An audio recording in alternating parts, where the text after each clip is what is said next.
welcome to the annual Frank and Virginia Williams Lecture Series on Abraham Lincoln and Civil War Studies at Mississippi State University. The Williams Lecture is presented each fall through the generosity of Chief Justice Frank J. Williams and his wife Virginia Williams to encourage scholars, educators, students, and the public to engage with and learn from the inspiring Williams collection of Lincolnana that Frank and Virginia generously donated to Mississippi State University in 2017. Each year they select a scholar known for his or her work on the life and times of Abraham Lincoln and the era in which he lived.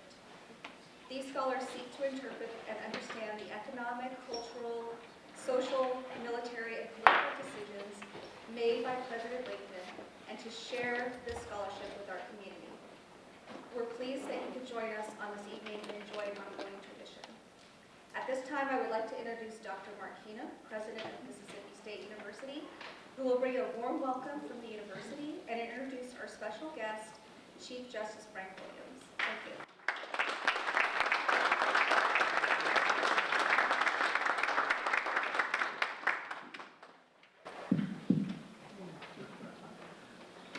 I just asked Chief Justice Williams, do I introduce you?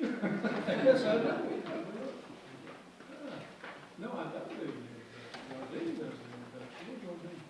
We'll get to that in a moment. I'm here to bring a warm welcome to all of you.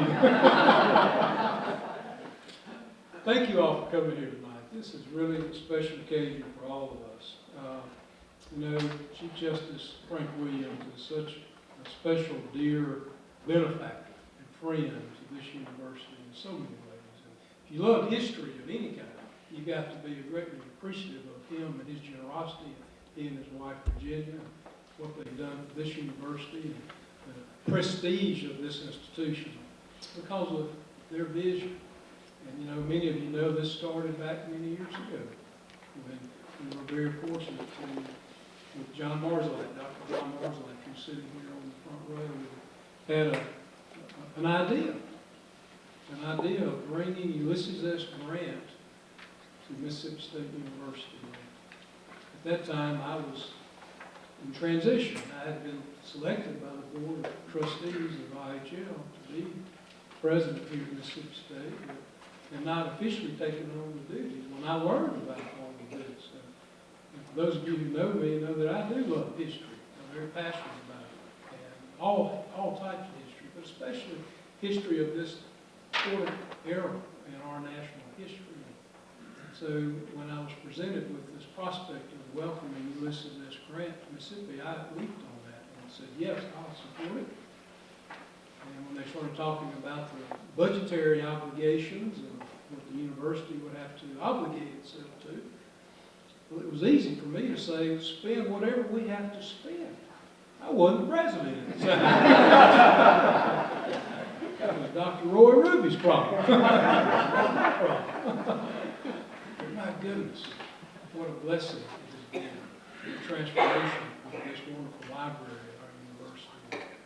And Judge Williams, we thank you for that. We made that agreement without any formal documents. And I love to tell people that when I moved here at the end of 2008, that my moving van arrived here from Washington, D.C. Same time Ulysses S. Grant's moving vans arrived here. So President Grant and I got here at the same time, which I think is really neat.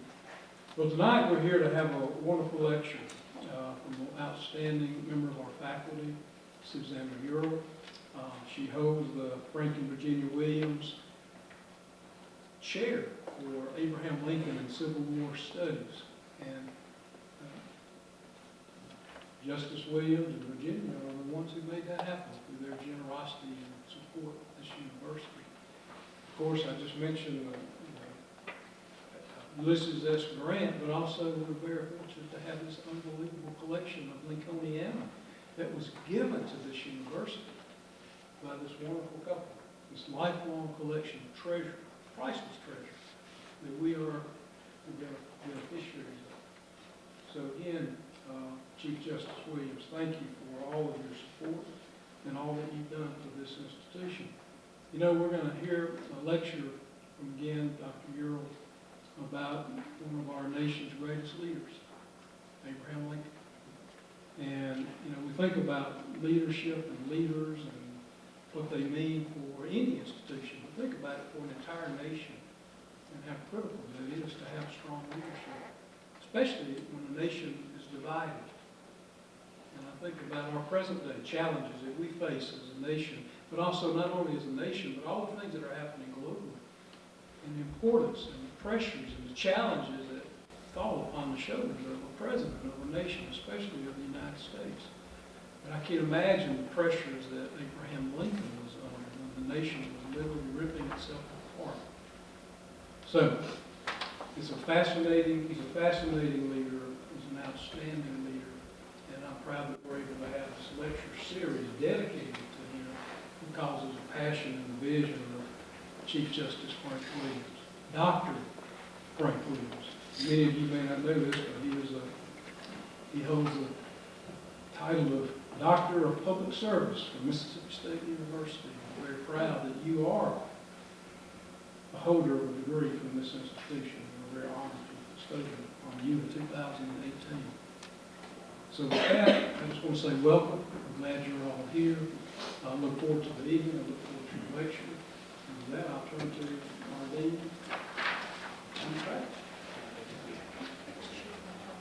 Take the chiefs and let's hear. Yes, yes. I'll introduce her. We'll get there. I'm going to introduce Dr. Susannah Ural. Before she comes, Dr. Williams, Chief Justice Williams, will also join us before or after Dr. Ural presents. Do you want to make it a lunch before?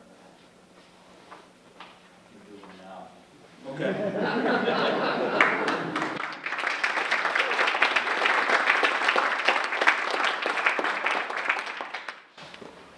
It's a little screwed up here. But I've spent the week here lecturing to the students. I really like them. I just finished a 10-week course at the U.S. Naval War College in Newport, Rhode Island, and came right here. And the students were engaged and exactly what Virginia and I expect Mississippi State to be. A place for intellectual pursuits. And we had dinner with Dean Travis, and I was really surprised to learn that 40% of this entire university is dedicated to arts and sciences. So that's like 50%. And you have a great veterinarian school. You've got an autism clinic on the way to finish construction. So this is a very progressive institution and is one reason among many that we decided to have the Lincolniana collection brought here. And that's after we saw how well the library staff took care of the grant collection that had to move from another school. So it's all come together. And the fact that we had Dr. Ural as the representative of the endowed chair for Frank and Virginia Williams is a bonus. So we're delighted here, and this is why it's so important for all of you people connected to state, whether alumni, or staff. This is a very progressive institution, second to none. And I'm a Boston University graduate. And Virginia is North Texas State. But we admire what you do here and how we've been treated as Yankees. And I know I talk funny, but we make it up with Virginia's Texas drawl. She spent 30 years as a kindergarten teacher, and by Thanksgiving, all of the students in Rhode Island came home with Coca-Cola in the icebox. And all of the drawl that she's continued to have, and I accept that because I took her away from Texas. She could not be with me, or with us, with the state family, because she's home caring for Ivan, who is a 9-year-old Doberman, our 11th. And 2 years ago, we found that he had cancer in one of his legs, and chemo did not work, so we had to amputate the leg, which was traumatic, mostly for the parents. And she's caring for Ivan, who's adapted better than the parents. So she sends her love and affection, because to her it means a great deal how we've been treated by all of you and the state community. So I want to say a word about Susannah Ural. When the search took place for her, Dr. Travis, Provost Shaw, Stephen Cornetto came with her to Hope Valley, Rhode Island, where we live. And we were immediately taken by her charm, intellect, engagement. And we couldn't find her for a while because she wanted to hang out with all of the clippings in our clippings files, which are coming, Susannah. So I'm delighted with the marriage and the mating of Dr. Ural with State.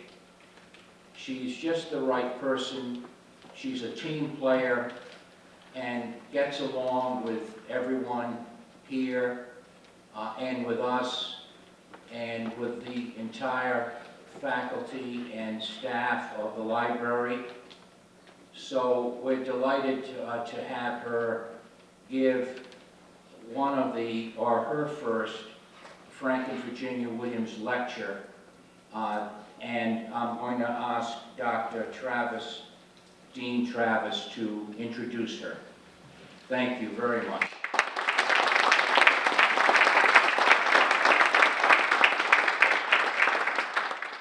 It is indeed my pleasure to represent the College of Arts and Sciences. As Chief Justice Williams was saying, we teach about 47% of everything taught at Mississippi State. We have this incredible influence in the College of Arts and Sciences. And it's a proud role we play as we try to bring all of our students at Mississippi State to examine some very difficult issues that we encounter in society. And I'm very grateful for Dr. Keenum and Dr. Williams, Judge Williams, and their willingness to bring to Mississippi State someone who perhaps could have been controversial. But we, under Dr. Keenum's leadership, understand that if we are going to make progress in our future, we've got to be willing to reckon with our past. And this is what the Grant Library at Mississippi State helps us to reckon with this past. And this is why bringing the Lincolniana collection to Mississippi State helps us to reckon with our past. So I'm very pleased that this is a focus. I'm also very pleased that the partnership that the College of Arts and Sciences was able to build with the University Libraries and Dean Liz Pankow. I want to thank her for all of her support through this process. It was right at a year ago that we brought Dr. Ural to campus for 3 days of interviews, and that included the trip to Rhode Island to visit with Judge Williams and Miss Virginia. And it was quite interesting to watch her get lost in a closet full of file cabinets and looking at files. And for all of us, it was like, okay, she's a historian and she's in her element. She is the inaugural holder of the Frank and Virginia Williams Chair for Abraham Lincoln and Civil War Studies in the Department of History at Mississippi State University. After what was an exhaustive 2-year national search, Dr. Ural joined the university in the summer of 2023. She's a military historian by training. She specializes in 19th century America, especially in the experiences of Civil War era soldiers, both on and off the battlefield. She's the author of 4 books and numerous articles on the U.S. Civil War and the Reconstruction eras.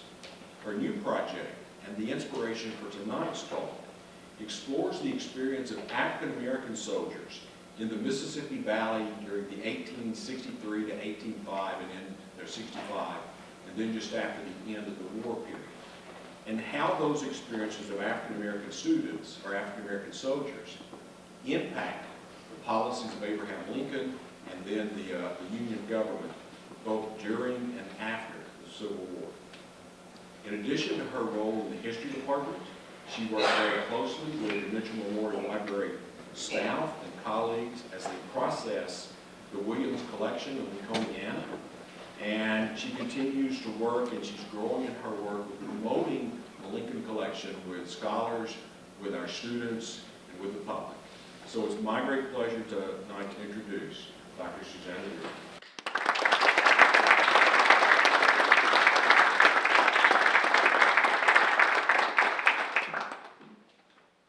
Good evening, everybody. Thank you for your patience. A lot of introductions. Thank you to the panel. This is nice. Thank you for those kind introductions, and for my colleagues in the history department and here at Mitchell Memorial Library. Thanks for all you've done to put tonight together, and more than that, to welcome my family and me to start with. It's been a wonderful, wonderful transition.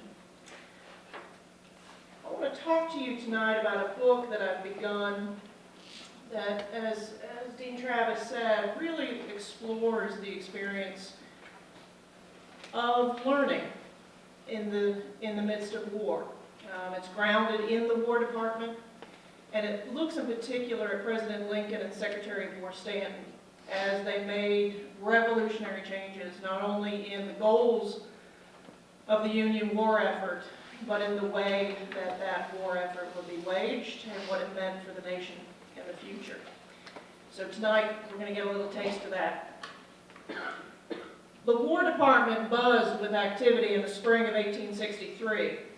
Once roads were passable, the third campaign season of the American Civil War would open. So some of this was expected. But there was a fresh excitement that spring as Secretary of War Edwin M. Stanton directed a steady stream of communications to commanders, outlining the first large-scale recruitment and training of African American men since the War of 1812. President Abraham Lincoln caused the major shift in military and political policy with his Emancipation Proclamation, which went into effect on January 1st that year. It famously declared free anyone enslaved in Confederate-held territory. That was radical in and of itself. But the proclamation also allowed black men to, quote, be received into the armed services of the United States to garrison forts, positions, stations, and other places, and to man vessels of all sorts in said service. This expanded what the Militia Act of 1862 had allowed African Americans to join the Army and Navy, but to serve solely in labor or camp servant positions. The Second Confiscation Act, passed the same July of 1862, had given the President flexibility to expand their service as needed, but black volunteers who were enslaved were not to be accepted into service unless their owners were proven disloyal. So to be fair, you can find examples of African American men being recruited into regiments in the fall of 1862, but the President's and the War Department's options in this area were still quite limited. The Emancipation Proclamation, however, opened floodgates to black military service, and Secretary Stanton readied his War Department that spring to direct this mission. Now, when you envision what this may have looked like, Stanton setting forth on this task, you need to realize that when Edwin Stanton set his mind to something, it was like watching a freight train barrel toward you. There was none of Lincoln's style that used humor, patience, and stories to convince opponents. Stanton was the opposite. With his grizzled hair and long beard, spectacles perched on his nose, Stanton had a single-minded, almost brutal focus on whatever his mission was, and he cared nothing about his critics unless they threatened that mission. As the journalist Noah Brooks observed that year, Stanton was, quote, coarse, abusive, and arbitrary, decides the most important questions without thought, never reconsiders anything, and abused people like a fishwife when he gets mad, which is very frequent. Nevertheless, he is industrious and apparently devoted to the interests of the government, quote. So this is the force of nature guiding the War Department as it prepared to recruit and train tens of thousands of African-American soldiers in 1863. And I'm spelling this out because Lincoln and the War Department have been rightly criticized for their policy and practices relating to black military service in the last 2 years of the war. From unequal pay to illegal recruiting methods, from insufficient arms and brutally insufficient medical care to unequal pension practices, much went wrong under Lincoln and Stanton's leadership. But as I'm finding in this new book that I'm writing, much went right too. In some cases, Stanton and Lincoln set forth clear policy but failed in execution. In other cases, they learned from their own flawed ideas and changed policy to address this. It's not that they resolved everything, but what they did address changed the lives of millions and changed the course of this nation. My goal tonight is to show you a small part of that process and why it matters. So, knowing Stanton as you do now, you won't be surprised to learn that he approached Lincoln's new policy with a ruthless determination. He was especially energized because he believed in this change. Stanton's latest biographer shows that the secretary had been, quote, complicit in attempting to outfit contraband slaves on the sly for the last year. Now he was determined that his department was not only prepared to do this, but would do it successfully and efficiently.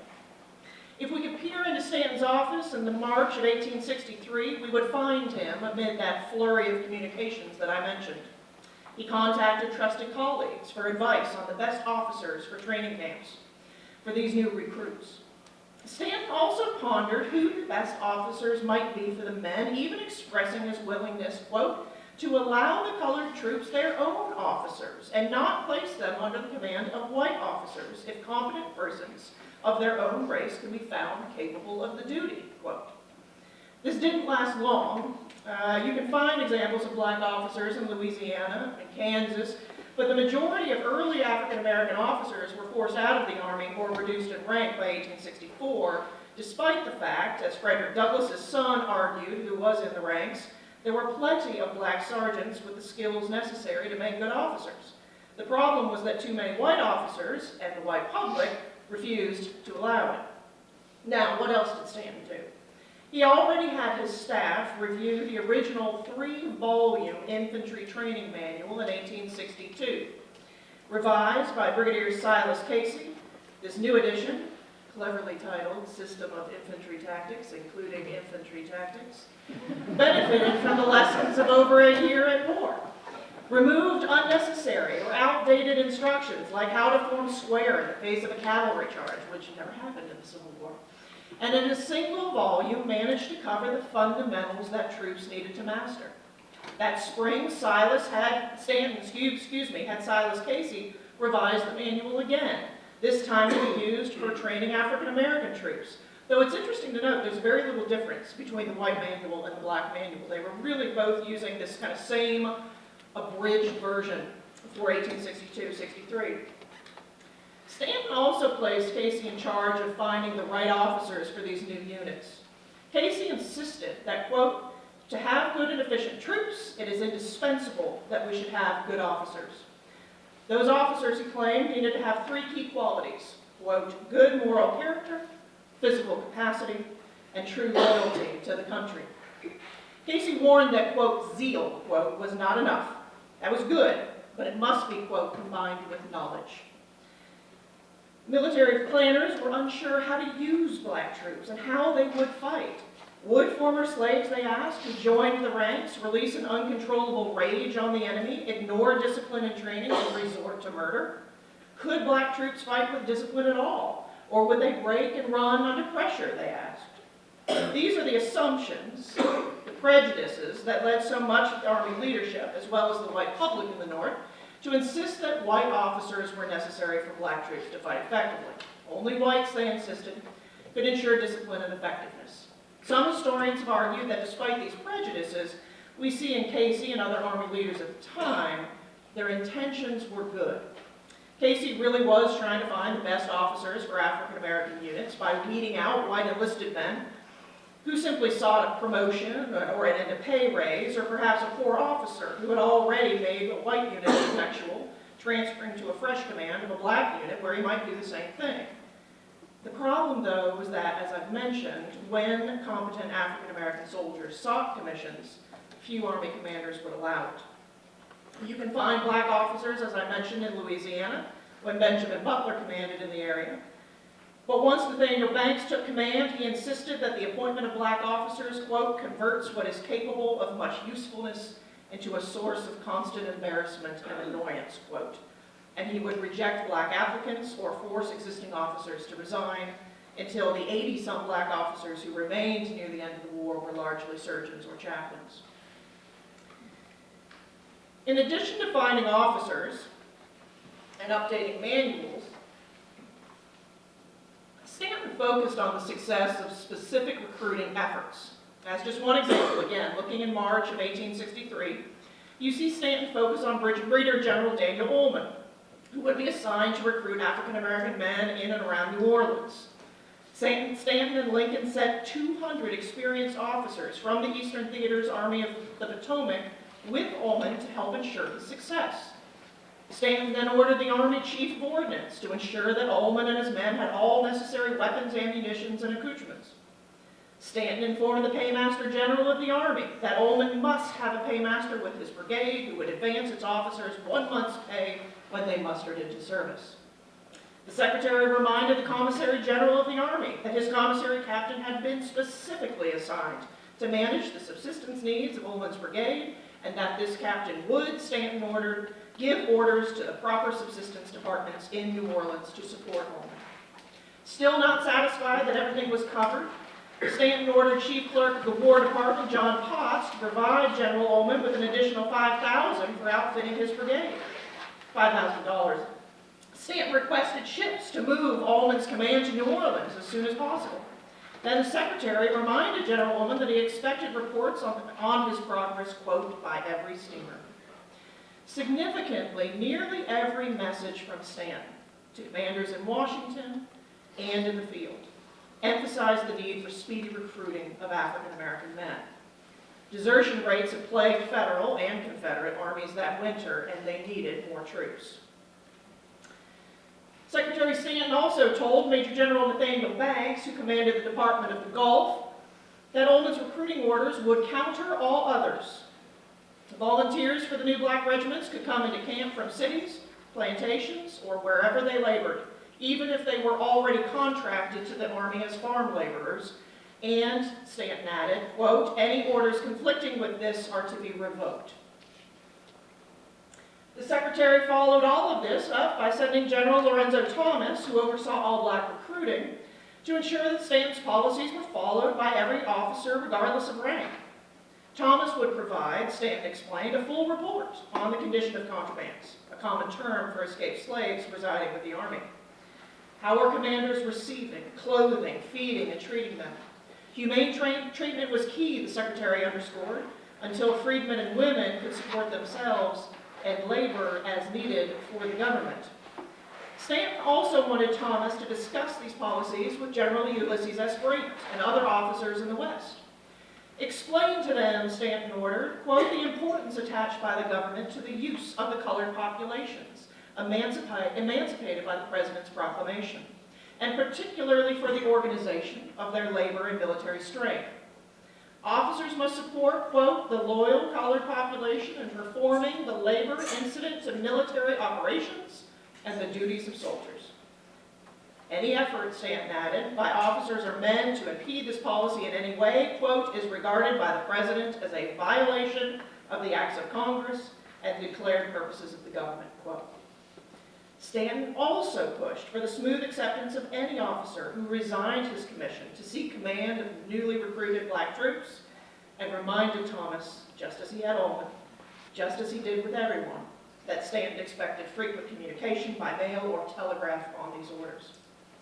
So Lincoln, Stanton, and the War Department had a plan in place for the recruitment and use of black troops in the field that could succeed. But that process still was not a smooth one, in large part because the Emancipation Proclamation triggered an outcry from many Northern whites, including officers and men in the ranks. And despite Stanton's efforts for the Mississippi River Valley and throughout the federal armies, it wasn't long before chaos ensued. Now, in some respects, in some ways, this is expected. Nothing ever works according to plan, and the best way to see that is in a war. But it's significant to note how miserably so many of Stanton's efforts failed. Again, if we look at Mississippi and Louisiana, look at the southern Mississippi Valley, we can see examples of this. Specifically, if we just follow General Ullman when he arrives in New Orleans with orders to recruit and lead a black brigade. When Ullman reached New Orleans on April 20th, he couldn't find Major General Banks, who commanded the department. And after waiting several days, you get the feeling that Ullman could almost hear Stanton's fingers tapping on his desk, waiting for updates. So Ullman reached out to Brigadier General William Tecumseh Sherman. Sherman advised Ullman to wait to hear from Banks. Ullman didn't like that idea, so he ordered some recruiting in the area, traveled north to Baton Rouge, where he set up recruiting depots as well, but still, he waited to hear from Banks. When General Banks finally responded on May 2nd, again, Ullman's been there since April 20th, Banks ordered Ullman to his base at Opelousas as soon as possible. Ullman headed that way, but failed to reach it for 48 hours due to poor transportation. Still, despite their rocky start, Banks promised Ullman his full backing and sent the commander back to New Orleans to oversee recruiting and training of his brigade. To be fair, Ullman did have some early success. Both free and enslaved African-American men in New Orleans and in the surrounding areas, for example, flocked into service, into units like the Louisiana Native Guard. But larger issues resulting from disorganization, conflicting orders, and entrenched prejudice plagued Ullman's efforts. Ullman had heard Stanton loud and clear on the need for swift recruitment of African-American troops. But that speed, combined with recruiters' racism, created one problem after another. First, Ullman's authority to recruit black men for military service, even if they were already serving as laborers on occupied Confederate farms, may have filled his ranks, but it disabled other military efforts where, for example, other officers oversaw newly freed men laboring on crops on occupied farms. As complaints from these officers poured in, Banks hesitated to support Ullman. Not quite as completely as he had promised, and as the Secretary of War had ordered. So Ullman was thwarted, he said, by fellow officers who would, quote, throw every obstacle in their power in my way. Despite all of this, Ullman's recruiting numbers looked good, until they didn't. It turned out that recruiting officers and contractors were making vast sweeps of cities like New Orleans and Baton Rouge, and on plantations along the river. Complaints from black Union Army laborers and their white officers increased, arguing that these men were being forced, not recruited, off of the plantations where they worked, and where they could remain close to their wives and family, which was the successful arrangement that the Army had already made with them.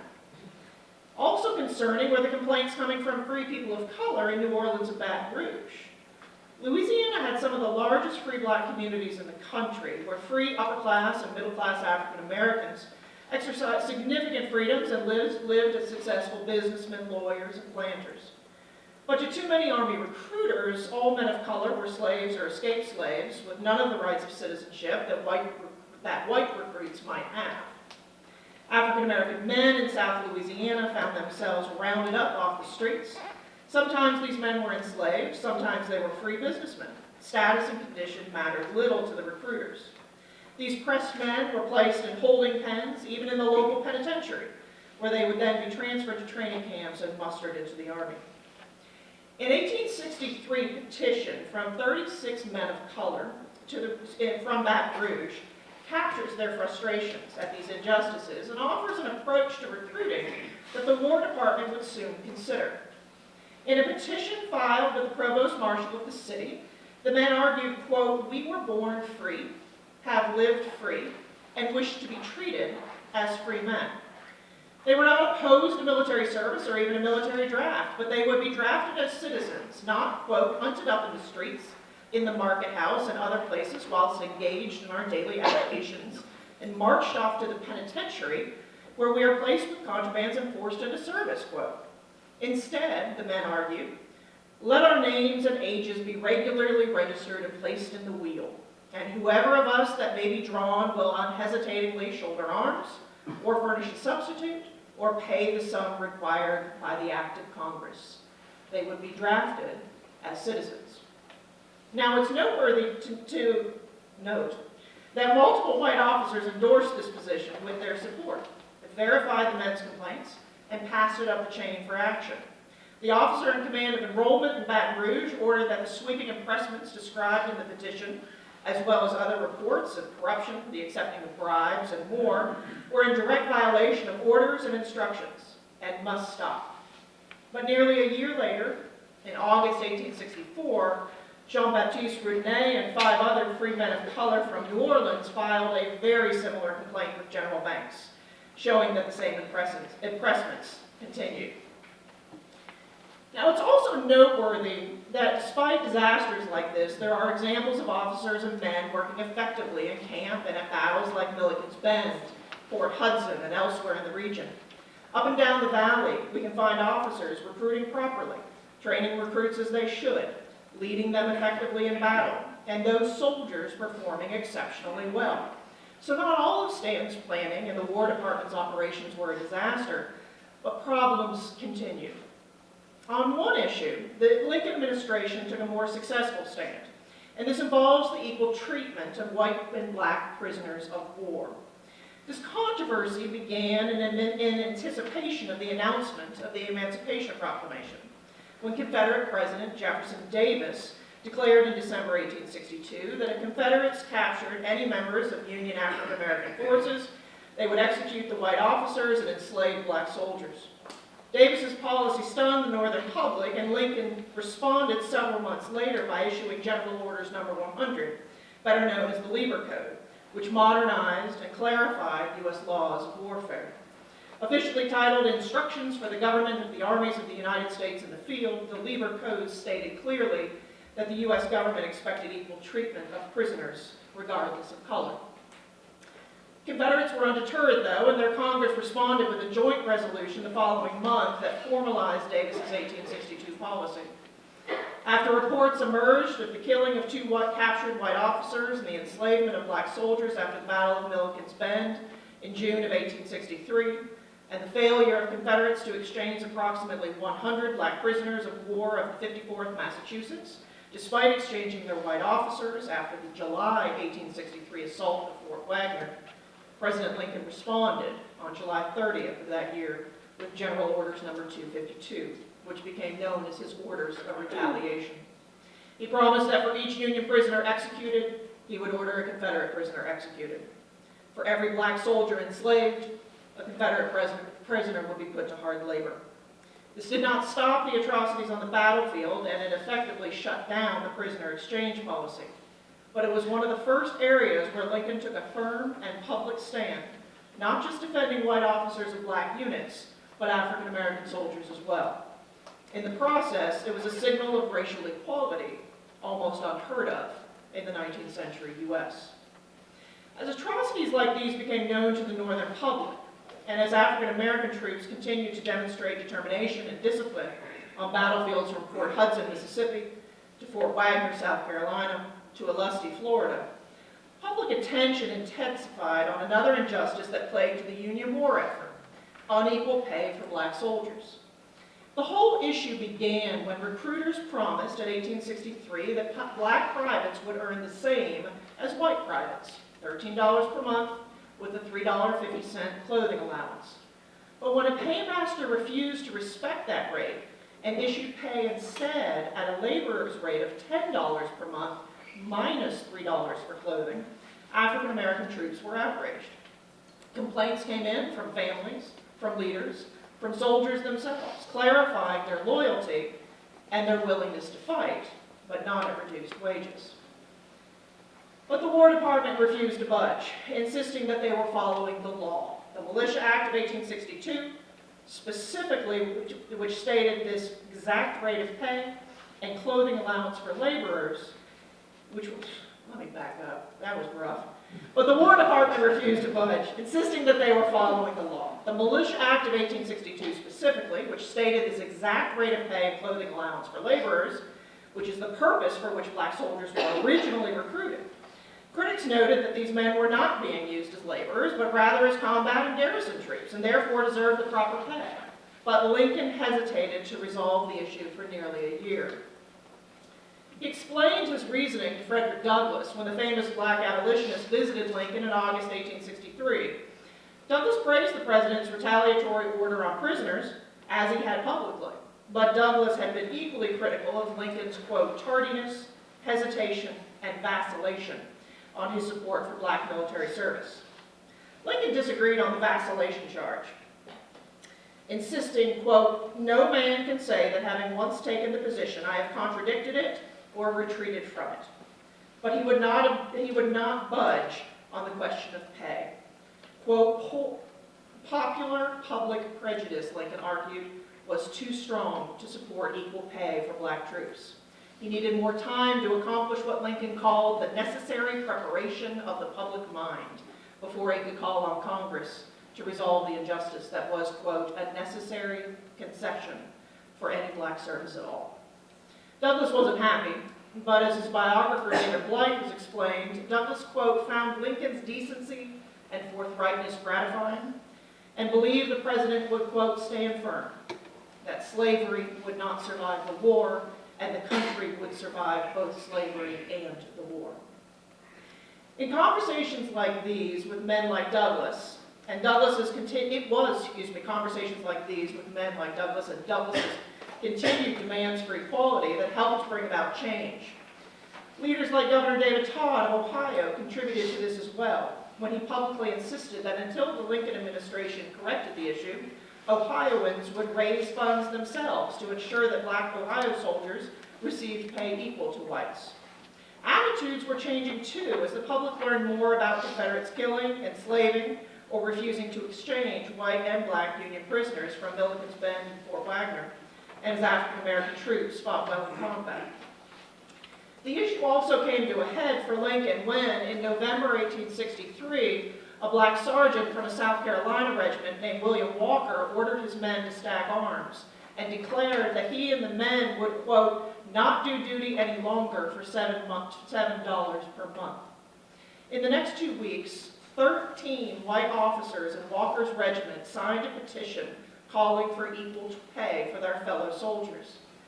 But the problem was that Walker's actions were mutinous, and the Army tried and executed him for these actions out of the fear that he might inspire similar protests. While some whites agreed with the law, others, like Massachusetts Governor John Andrew, called out the president on the injustice.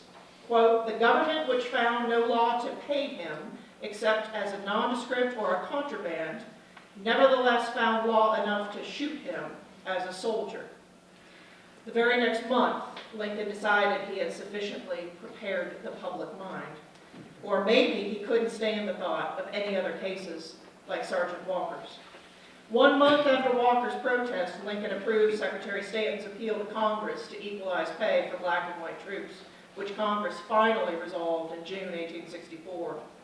It's unclear how much of the public knew at the time about the Walker case, but his execution was covered in some papers, as you can see here in 1864, and may have helped fuel the push for equal pay. The policy on prisoners and on pay showed just how much black military service affected Lincoln's racial attitudes and the nation's. In 1862, Lincoln had argued only for black troops as laborers, limited to supporting roles, and even that seemed radical to much of the white North when Congress approved this. But in 1863 and 1864, we see Lincoln, the War Department, and Congress blazing a trail toward equal treatment under the law, at least on these two limited cases for black soldiers. I don't want to gloss over the injustices that continue to plague black troops, and I think I've laid some of these out clearly tonight. Historians like Randy Brimmer, Amy Taylor, Jonathan Landy, Holly Pinheiro, our own Andy Lang, and others have shown the lasting and entrenched injustices that spawn from abuses by incompetent officers, from arming black units with inferior weapons, unequal medical care that contributed to high death rates from disease, and the prejudices that black families and their black veterans and their families faced when they sought military pensions earned through honorable service. Scholars have worked hard in the last several decades to challenge a triumphalist story of black military service that ignored or overshadowed these issues. Now, while recognizing the injustices that continued, it's significant to also recognize the revolutionary change in attitudes that black military service inspired, including the evolution of white attitudes on the question of fundamental rights for African Americans, and Abraham Lincoln himself offers us an excellent example of this. Consider, if you will, his thinking before the war. In 1858, during the Lincoln-Douglas debates, Lincoln clarified his personal abhorrence of slavery, but also clarified his opposition for civil rights for African Americans. Quote, "I am not, nor ever have been, in favor of bringing about in any way the social and political equality of the white and black races," Lincoln stated. "I am not, nor ever have been, in favor of making voters or jurors of Negroes, nor of qualifying them to hold office," quote. Now, within 3 weeks, again, Lincoln clarified his lifelong opposition to slavery and the very idea of owning another human being. But the quote I just read you is about something different. It's about fundamental equalities, fundamental civil rights. And throughout the early years of his presidency, Lincoln held pretty firm on this belief, repeatedly stopping short of supporting black civil rights, black citizenship, and he remained open to colonization, which would move free blacks from the U.S. to Africa in the belief that the two races could never live together peacefully. But by 1863 and 1864, we see Lincoln's attitudes on this changing.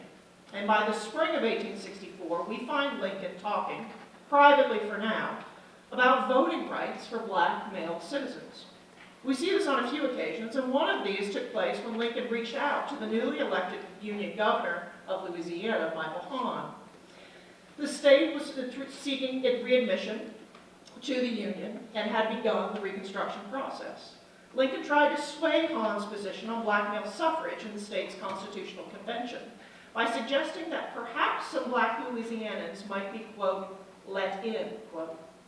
This included, the president argued, the very intelligent, this is a quote, the very intelligent and especially those who have fought gallantly in our ranks, who would probably help in some trying time to come to keep the jewel of liberty within the family of freedom. But Lincoln would only suggest what a state leader should do on a state matter. The decision, he acknowledged, was one that Hahn and his fellow Louisianans would make. Now consider what else happens in 1864. Continued evidence of that black troops were performing well in battle, continued reports of captured black soldiers being enslaved, Congress equalizing pay for black and white troops, and monumentally, Lincoln's re-election. His popularity by the winter of 1864-65 was higher than ever before.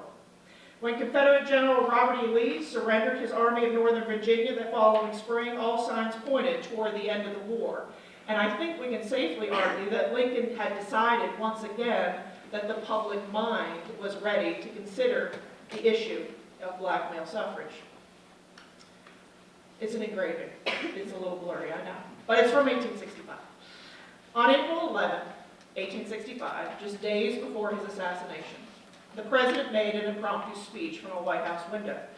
He opened his remarks with a focus on Lee's surrender, his thanks to God, and mentioned that a national day of Thanksgiving was being prepared. And then Lincoln reminded his audience that they must also focus their thanks on, quote, those whose heart or part give us the cause of rejoicing. Their honors must not be parceled out with the others. No part of the honor for plan and execution is mine. To General Grant, his skillful officers and brave men, all belongs. Lincoln also focused that night on Louisiana, which again, like I said, had been coming into the Union. It had a new Unionist legislature and a new state constitution that had abolished slavery, and the state sought readmission to the Union. Some in Congress were challenging how many Louisianans had actually voted for this, and whether the president or Congress should control the process of readmission, of Reconstruction itself. Lincoln took the opportunity that night to offer his support for Louisiana and for the citizens who had proven that they understood the responsibilities of citizenship, that they understood the sacrifices that citizens had to make. He said, "It is unsatisfactory to some that the elective franchise is not given to the colored man. I would myself prefer that it were now conferred on the very intelligent and on those who serve our cause as soldiers." The president, yes, placed limitations on black male suffrage, but note his sweeping inclusion of black soldiers. Just as he had a year earlier with Governor Hahn, Lincoln was pressing the case, but not privately. Now he was doing it publicly, knowing that the press was in the audience and that these words would be carried far. Just as he had, again, a year earlier, he was echoing these thoughts that those who have fought gallantly in our ranks would probably help in some trying time to come to keep the jewel of liberty within the family of freedom. I can't tell you if or how swiftly Lincoln would have moved to support universal black male suffrage, which the nation adopted with the 15th Amendment to the Constitution 5 years later. But I can tell you that African American military service helped change Lincoln's mind about black citizenship and convinced him that black veterans especially understood what citizenship required and had already exercised the responsibilities that came with it. This doesn't mean that everything changed and racial injustice disappeared with slavery, nor did these changes come as swiftly as they should have. But Lincoln had the wisdom to learn and to realize he had been wrong about black citizenship. And he had the courage to speak publicly as a leader to help the country understand this too. Thank you.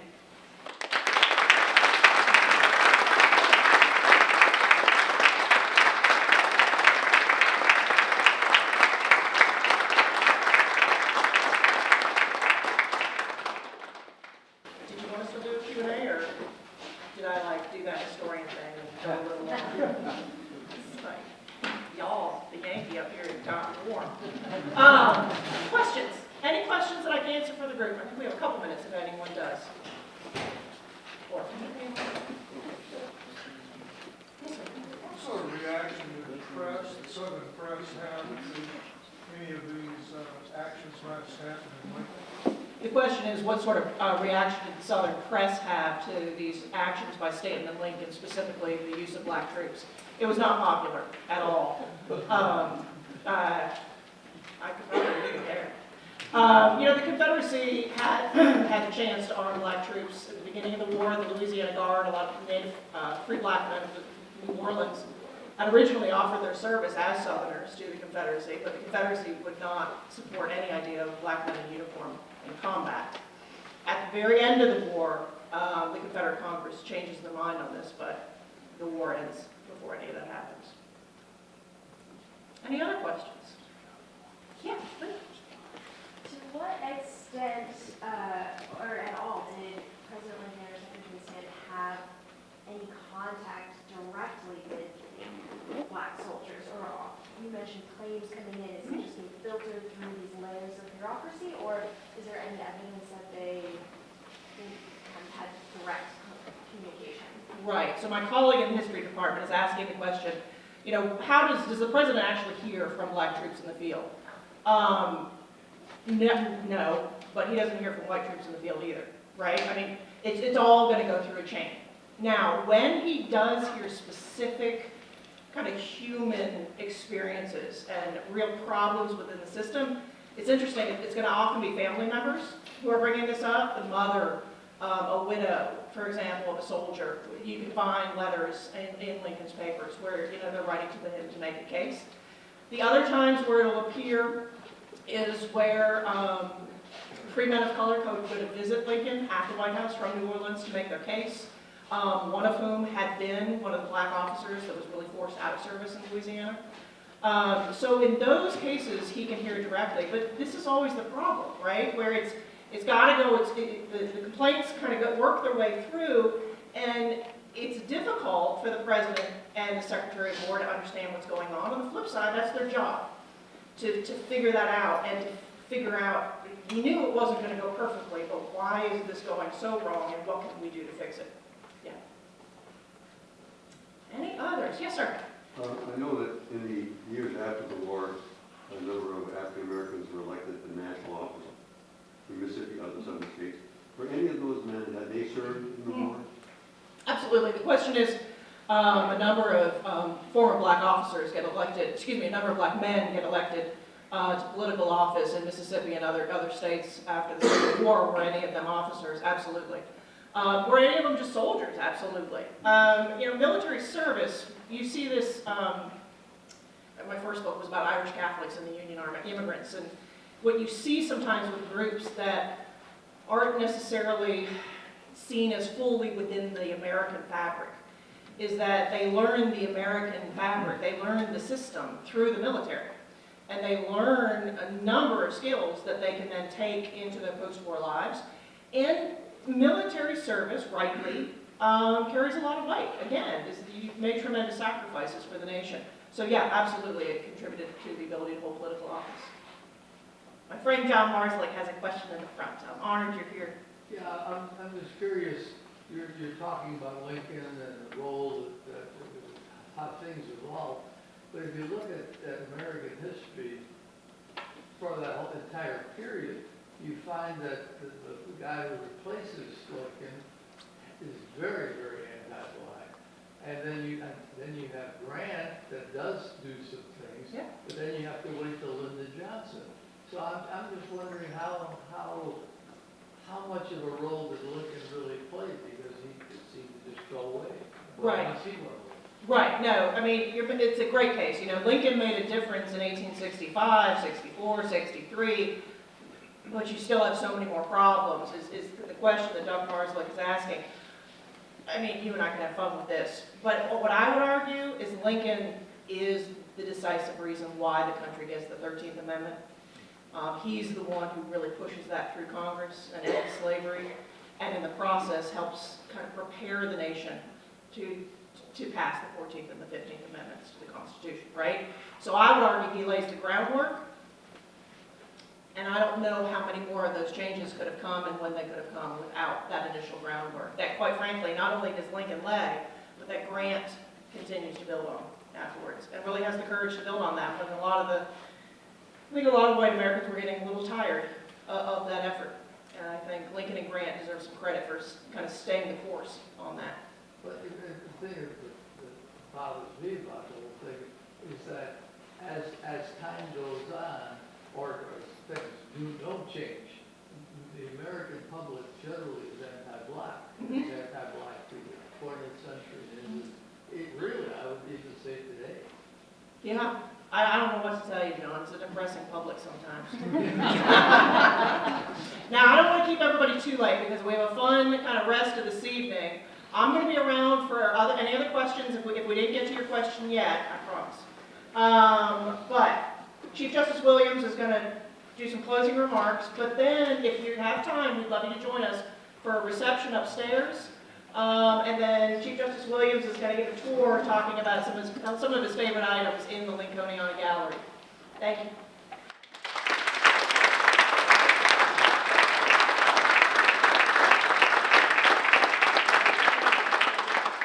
Thank you, Dr. Ural. Excellent, as we expected. So we want to present this print to you. We ask you to help me unveil it. Oh.